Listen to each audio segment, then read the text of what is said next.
Jaipur town police station पे anti crime drive पे focus किया जा रहा है। उसके तहत तो पिछले 1 महीने में 6 चोरी या डकैती के केसेस रजिस्टर हुए थे। उसमें हमने सक्सेसफुली जो अक्यूज थे उनको एप्रीहेंड किया है और जो प्रॉपर्टी है उसको भी रिकवर करके राइटफुल ओनर को दिया जाएगा।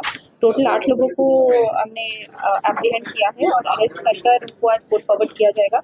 उसके साथ साथ 8 लोगों में से एक व्यक्ति रिसीवर है और जो टोटल प्रॉपर्टी रिकवर किया गया है वो पाकी ₹10 लाख के अराउंड का है। कहाँ से पकड़ा गया जो एक शोर मामले में कहाँ से पकड़ा वो कहाँ से बरामद किया इसका जो ये व्यक्ति है जो अक्यूज्ड है इंटेलिजेंस कलेक्शन के द्वारा हमें सारे मिले गए हैं।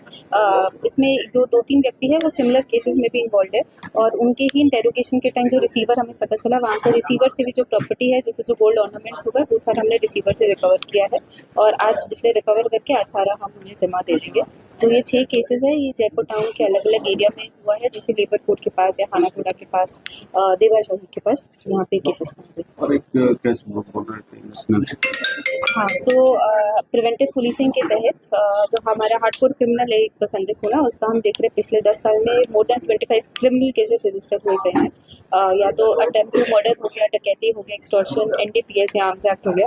उसको देखते हुए ताकि उसे डिटेन किया गया है नेशनल सिक्योरिटी एक्ट के अंडर। और जो ये केसेस है सिर्फ जयपुर में ही नहीं हुआ है, नवरंगपुर हो गया, कोरापुट सदर, बरीगुमा, बिशनपुर, कोटपाड़ हर जगह हुआ है। तो डिटेन करने के बाद स्टेट गवर्नमेंट से भी परमिशन मिल गई है नेशनल सिक्योरिटी एक्ट में डिटेन करने की। आज अरेस्ट करके जेल भेजेंगे। वो ऑलरेडी डिटेन्ड है जयपुर की जेल में और जयपुर की जेल में डिटेन करने के बाद हमने स्टेट गवर्नमेंट को प्रपोजल भेजते हैं हम, तो उनकी तरफ से भी हमें परमिशन मिल गई है कि और एक्सटेंडेड हम उसे डिटेन कर सकते हैं इसी के अंदर।